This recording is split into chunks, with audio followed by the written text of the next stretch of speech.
welcome this morning to this Alumnair Portraits. And as you know, Alumnair is a do-good website supporting the impacted aerospace and travel community to find the next leg in their career. And relay positive information, we relay practical support, we provide useful tools to help the community to stay ready and to recover. So you're all very welcome to this Alumnair Portraits this morning.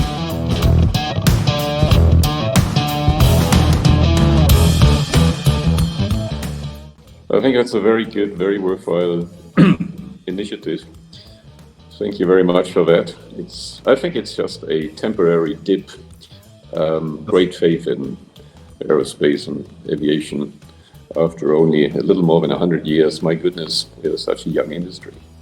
I'm going to kick off, Tom, and I know from reading a bit about you that you are a helicopter pilot and that you love skydiving.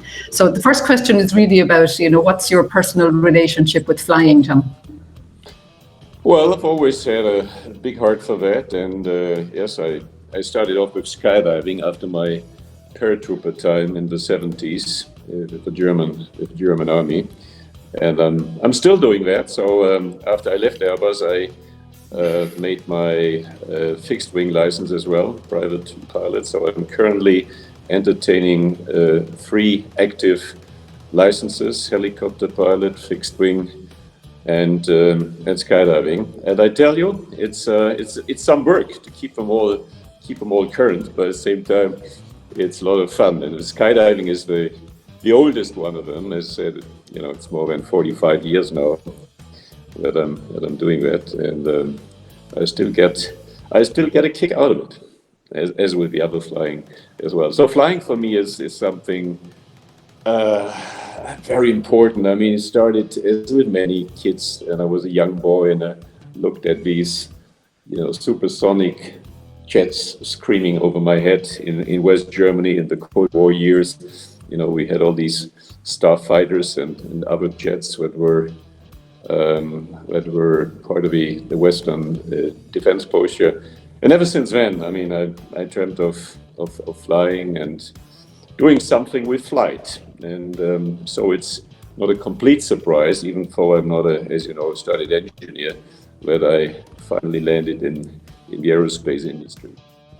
We come now to a quote I get from you when we were in Singapore during a lunch. You said, "Do not focus too much on plant, or you will miss your opportunity." And I think you had the, if I would have followed my political career, that was a plan I had, and I would have missed the opportunity of being a CEO of Airbus. So look at opportunity, not too much plan. Yeah, it's a personal experience. I'm not saying that should be valid for everybody, but I do really believe that yes, you need to have an idea of what you're particularly good at, what makes you get up at 5 o'clock in the morning and go into the day and love what you're doing. But you should not have a detailed plan. Said after this I do that, and then I do that, etc. Because you're kind of blindsided and you don't see the opportunities left and right of your path. This is what I meant, because otherwise I would have never landed where I finally landed in the aerospace industry. If I had followed a narrow career path, that would not have happened. And by the way, I've always, ever since my university days at UCLA, I learned to appreciate the American system. I think it's much less rigid than the European system. In other words, whatever you study, I mean, you spend the time in business, you go into government, you go to teach to university, you may go back into government. This kind of back and forth makes for a far richer, more experienced life than if you're just on one narrow career path. And so that's my philosophy, and I think it's important that particularly young people have an idea of what makes them, as I said, get up at 5 in the morning and say, yes, I want to do great things today and I love my job, but be not too narrowly focused.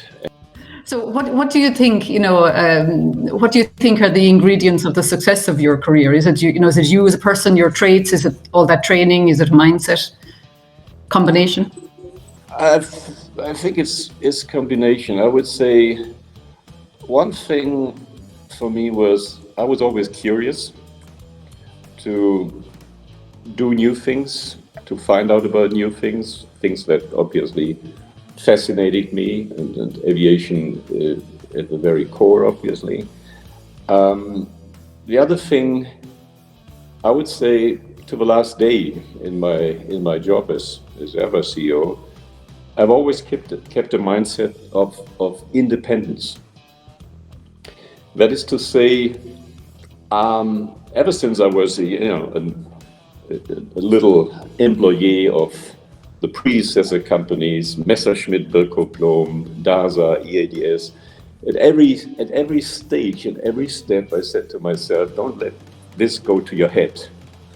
Keep your independence. Do what you think is right. Try to convince others. Try to convince your bosses of what you think is right, that this is really, a course we should set on and we should follow. And don't put your finger in the wind and say, oh, what does the boss today want to hear? If that is not what you are personally convinced of, and to keep that independence, say, I can leave this company every day. It will not be a catastrophe. All the perks that comes with the higher you get into the management hierarchy are worth nothing at the end. It's certainly not worth my independence. I will find ways to nourish my family and to earn some money. So that kind of independence mindset was very important for me throughout my career, because that allowed me to stand up also for certain things where I said, and sometimes, yes, I pounded the table also to say, look, I'm so convinced that this is right, and let me convince you as well. Even if it's difficult, let's try it. And when I became CEO, I did not see that as, okay, the board wants me to manage the company, control the company, administer the company. No, it was a mandate to go out, to be courageous, and to try to do things, anticipate you a little bit, hire great people, and move prepare the company into the future. And I certainly did that very imperfectly, and that's clear. But that was what's driving me. Don't manage, develop, create, prepare. And that's so much more fun than just sit there and say, I need to control this, I need to write a report for my board about this, etc. Unfortunately, a lot of these things, particularly nowadays with all the compliance environment, legal requirements, you cannot get away from it. But that's not the core. Let's not that be the core of what I do here. You just mentioned, and it's a very good transition to the next question, about sometimes things go wrong. Today, we're talking also to the audience who wants to rebound and thinking about what's next. Did you ever fail on a project, or something really was terrible, and now you overcome the situation? Oh, yeah, something big comes to my mind, and that was the failure to execute the merger with BAE Systems back in 2012. I mean, that was a big project. It was a bold project. At the end, it was shut down by the Germans, and I had not anticipated that. And I had not anticipated how large the resistance in the German government was. It was a classical case of, yes, a failure, but then to look around and say, Jesus, maybe there are opportunities out of that, and we grabbed these opportunities. And I have to say, that was not just Tom Enders, that was great teamwork. Marwan Laoud and others come to mind. Harald Wilhelm, we all together did a great job there. And at the end, we got something that was perhaps even bigger than the merger with BAE Systems, a company with an entirely different governance basis that allowed us to do things subsequently that we otherwise would not have been able to do. Come back 10 years or 20 years before, what you would do differently?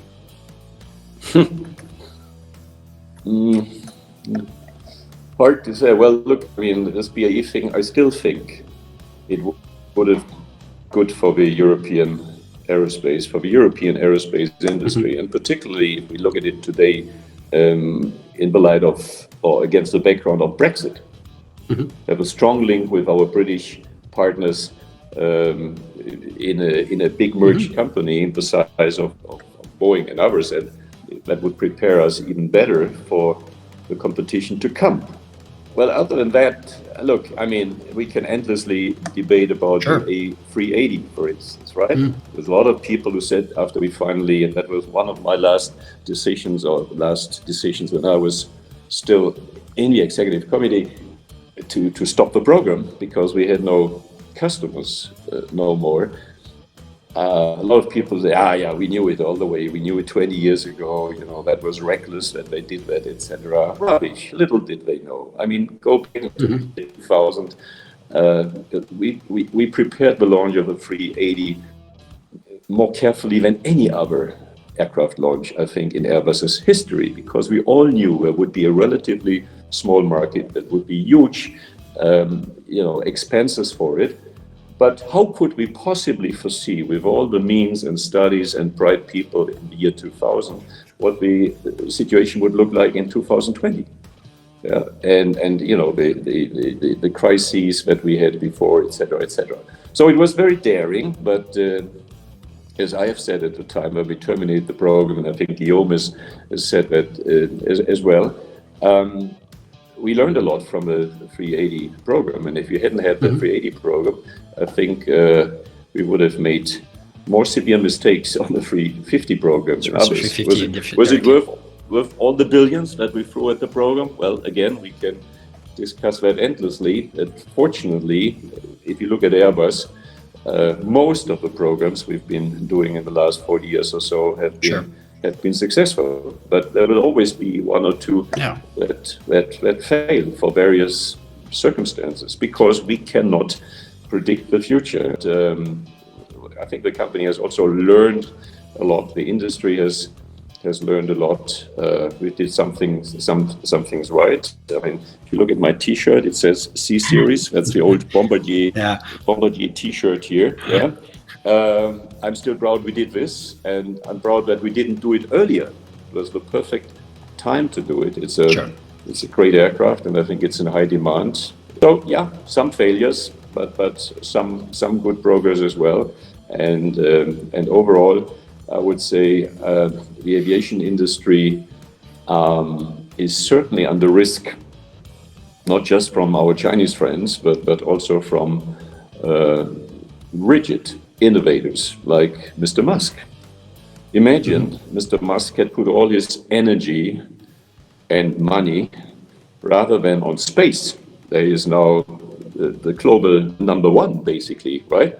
With SpaceX, who would have thought that 10 years ago? Certainly not our smart space engineers.